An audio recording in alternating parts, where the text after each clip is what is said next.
So at the outset, I would like to thank Dr. Tohin for making me a part of this very important course. And I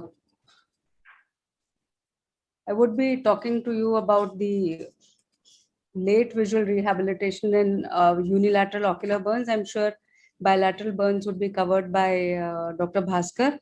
And in the late phase and the sequelae, late reparative phase generally starts after 21 days, and it is the most severe complication of ocular burns, and that is the limbal stem cell deficiency. And as well as you can have other sequelae like dry eye, like symblepharon, lid abnormalities, including entropion, ectropion, trichiasis. Apart from this, there can be incomplete lid closure and poor visual acuity due to corneal scarring and neovascularization. Coupled with that, there could be problems such as glaucoma as well. So the goals are that you need ocular surface stabilization, limbal stem cell transplantation, and visual rehabilitation. Now, it is important that whenever you do any procedure, you have to manage the adnexal problems, do ocular surface reconstruction, and improve the ocular surface before taking any surgical maneuvers on such eyes. And the goal is that there should be optimal milieu for any existing stem cells to regenerate in the best possible conditions for the transplanted stem cells to recover.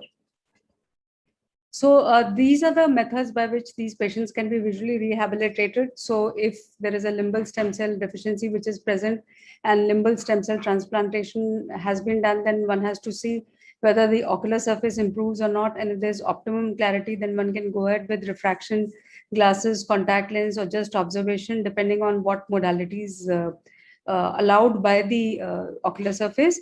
And if the ocular surface improvement is there, but still some amount of corneal haze does persist, then you may have to do a lamellar keratoplasty or a penetrating keratoplasty.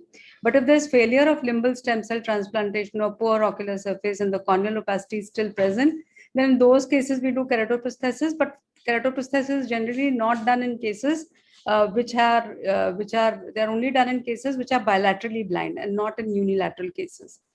So, like I said, stem cells have a very important role to play, and these are the signs of stem cell deficiency. Conjunctivalization is the hallmark. They may be associated goblet cells, superficial deep vascularization, fibrovascular pannus, corneal stomal scarring, and persistent epithelial defects. And this is just to show that in our part of the world, it is the Chuna packet which is causing the severe amount of ocular injury. And this is something that we published way back in 2006, that children should keep away from the Chuna packet, because these Chuna packets, they burst and they cause injuries, sometimes unilateral, but most often bilateral. And this is a preventable form of needless blindness, you can say, because you don't, this can definitely be prevented by taking precautions and taking adequate measures so that children don't play with these Chuna packets. Now, this is essentially what I have actually already told you about, that limbal stem cell deficiency can be partial.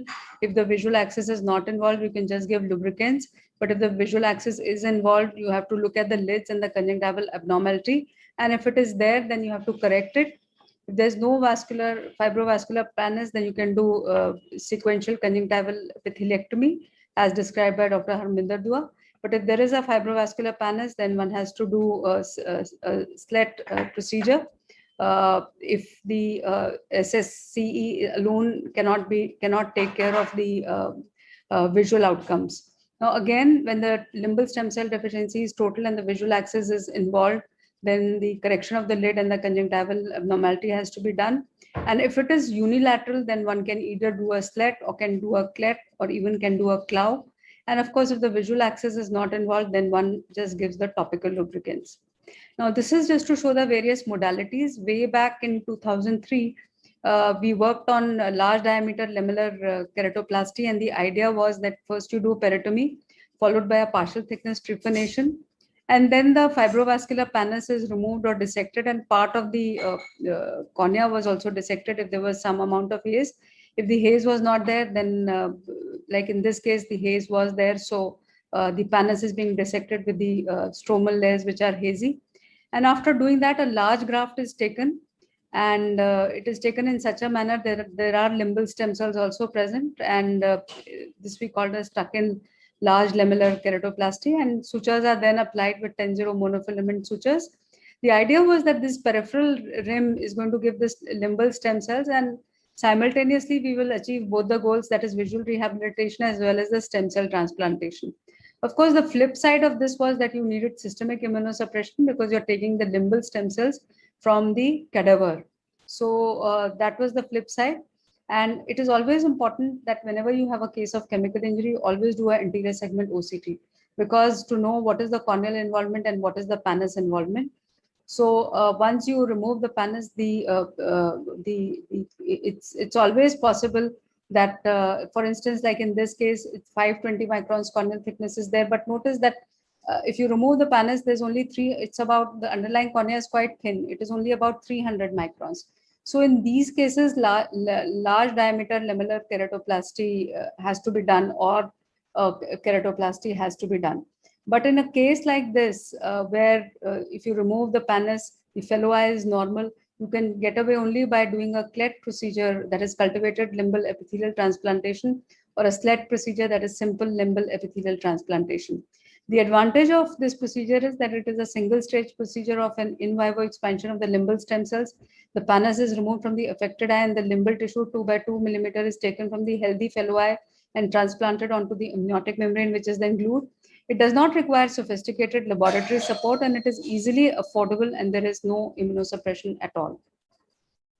The indications for the CLET or the SLET are limbal stem cell deficiency due to ocular burns, and it can be done in these conditions. Investigations have to be done, and the most important investigation is the impression cytology, because that will tell you whether the corplet cells are present or not. And the second most important is anterior segment OCT. However, in cases where there is absolutely no visualization of the underneath cornea, you may even have to do UBM. Now, this is a case, this is just an example to show that this case was referred to us for corneal transplantation, but when we did a surface procedure, and if you look at the anterior segment OCT, you will see that the cornea is almost 610 micron, the pannus is 110 micron. So once you remove the pannus, you can always do a surface procedure. This, however, is a case which I had discussed earlier, and here you will have to do a corneal transplantation procedure. So this is just to show the steps of how you do a SLET, which we now more commonly do, or a CLET. In both these cases, you have to take the limbal lenticule from the fellow eye. So you dissect almost about 0.5 millimeters into the clear cornea and about 1 millimeters behind, keeping in mind that you have the limbal stem cells into the limbal lenticule. And this is then taken and transplanted onto the eye, which has got the limbal stem cell deficiency. Now, this is a little bit, this is a little older movie, so the limbal biopsy is a little bigger, but you actually don't need such a big limbal biopsy. You can take about 2 to 3 millimeters, and that's enough. Now, there are two ways of doing it. If you do have a stem cell laboratory facility like we used to have earlier, these limbal lenticule is cut into small pieces and is then placed on the amniotic membrane, sent to the laboratory where it grows on the amniotic membrane itself. And this is the way we used to do earlier. This is a case of limbal stem cell deficiency from which the pannus is being removed. And after removing the pannus, one can then take the amniotic membrane on which these explants have been placed. And 2 weeks later, when these explants show that there is a mono layer of limbal stem cells all over, this is then sutured onto the host. So you can alternatively also glue it, but always be, and this is followed by the application of the bandage contact lens. Now, the success rate of this procedure is all to the tune of 60 to 70%. Now, this is how simple limbal epithelial transplantation is done. So always begin with the peritomy, which is done 360 degrees all around. And once you begin from the periphery, you will be able, you will get the exact plane that is there. And this is followed by cauterization of the bleeders, again followed by the amniotic membrane, which is placed onto the surface. And then these explants are cut into small pieces, and they are placed onto the ocular surface. Glue is applied, and this is subsequently followed by the application of a bandage contact lens. Now, post-operatively, you give topical antibiotics, topical steroids, topical preservative-free lubricants, as well as a bandage contact lens till epithelial healing occurs. And generally, amniotic membrane would disintegrate in 2 to 6 weeks time following surgery.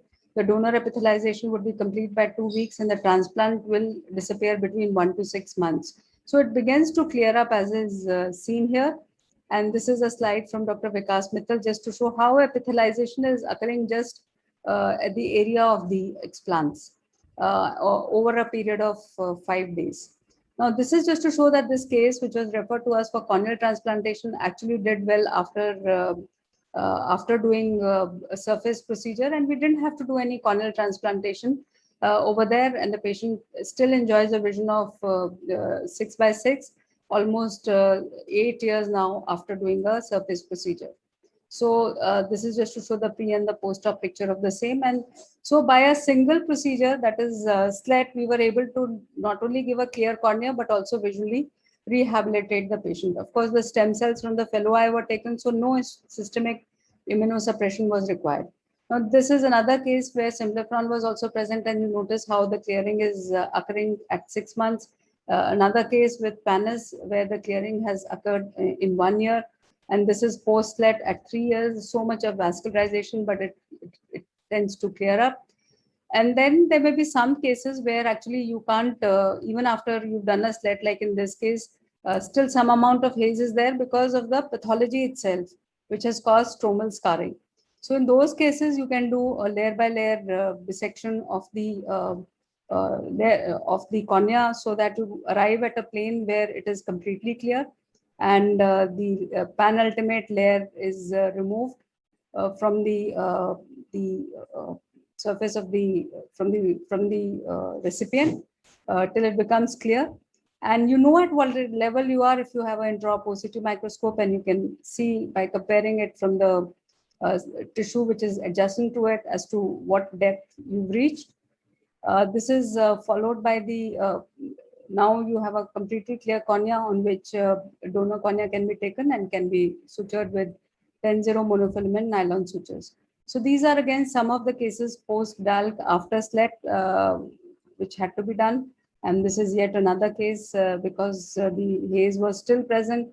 The patient had a good visual acuity post-operatively. Then even this is a bilateral case in which the live related allo-SLET was done. That means the SLET was taken from the relative, but of course, in such cases, you do need to give systemic immunosuppression.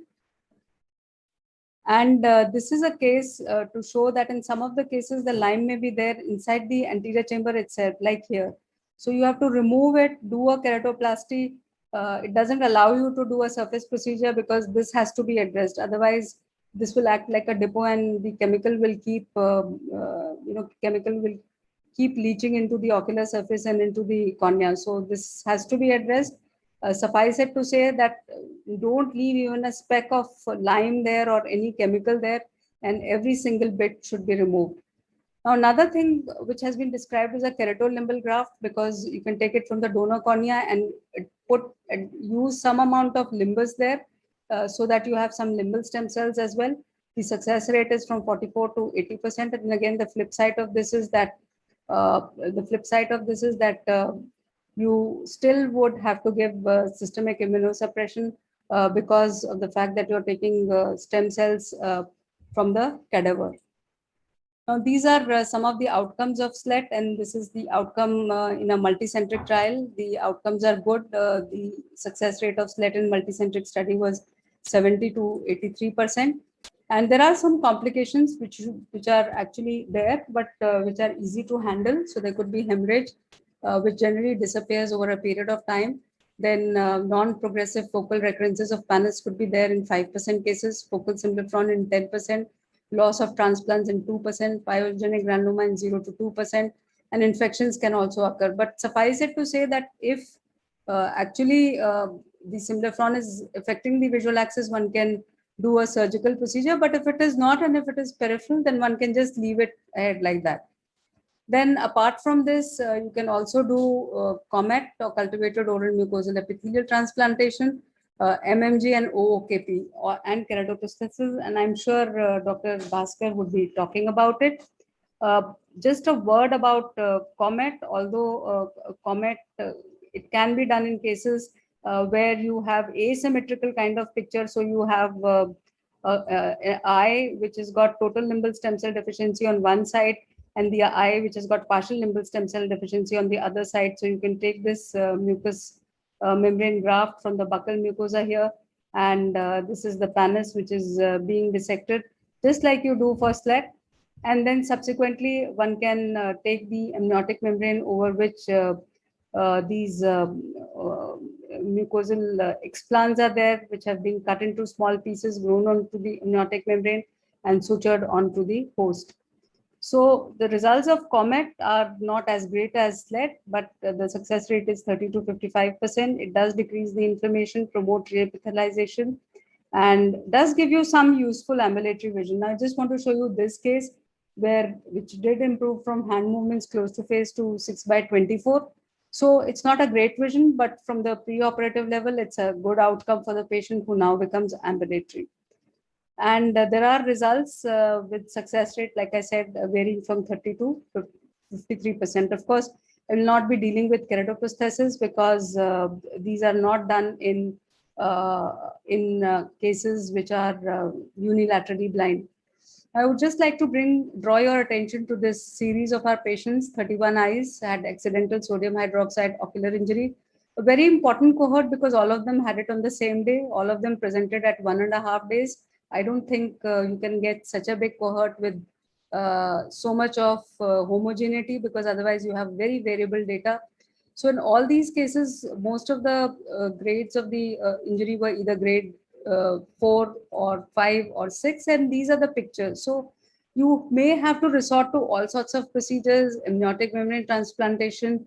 In some, I'm sure Dr. Tuhin has already talked about it, or when the management of acute chemical injury was being done.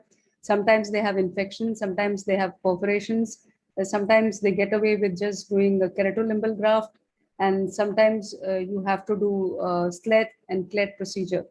So these are the outcomes of those cases, and so it's not like one procedure would fit all, because every case is different, and documentation of such cases is very important, and subsequent decision has to be taken accordingly. So thank you very much for your kind attention, and thank you Tuhin for making me a part of this wonderful course. I'm sure with the faculty here, it's going to have a great educational value. Thank you. Thank you, ma'am.